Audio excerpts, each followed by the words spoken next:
देवराजसेविमान पावनाङ्घ्रिपङ्कजं व्यालयैक्यसूत्रबिन्दुशेखरं कृपाकरं नारदादियोगिवृन्दवन्दितं दिगम्बरं काशिकापुरादिनाथकालभैरवं भजे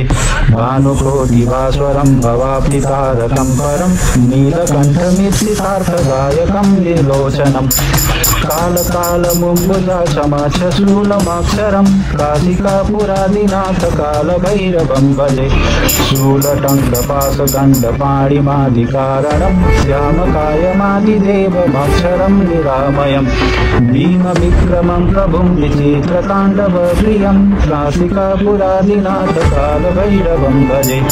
भोक्तिमुक्तिदायकं प्रशस्तचारुविग्रहं भक्तवत्सलं स्थितं समस्तलोकविग्रहं विनिक्रीणमनोव्यहेमकिङ्किणीरसत्कटिं काशिकापुरादिनाथकालभैरवं भजे धर्मसेतुपालकं तं धर्ममार्गनाशकं कर्मपाशमोचकं सुशर्मदायकं विभुं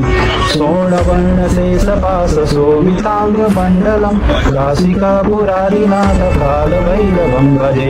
रत्नपादुकाप्रभाविरामपादयुग्मकं नित्यद्वितीयमिष्टदैवतं निरञ्जनं मृत्युदर्पणासनं करालदंष्ट्रमोक्षणं काशिकापुरादिनाथकालभैरवं भजे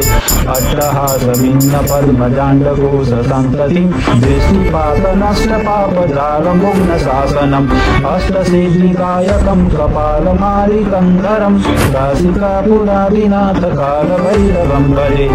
भूतसङ्गनायकं विशालकीर्तिदायकं काशीवासलोकपुण्यपापशोधकं विभुं नीतिमार्गकोविदं पुरातनं जगत्पतिं काशिकापुरादिनाथकालभैरवं भजे कालभैरवाष्टकं पठन्ति ये मनोहरं ज्ञानमुक्तिसाधनं विचित्रपुण्यवर्धनं शोकमोहदैन्यलोभकोपतापनाशनं प्रियन्ति कालभैरवाङ्घ्रिसन्निधिं नरा ध्रुवम् ॐ कालभैरवाय नमः। ॐ श्री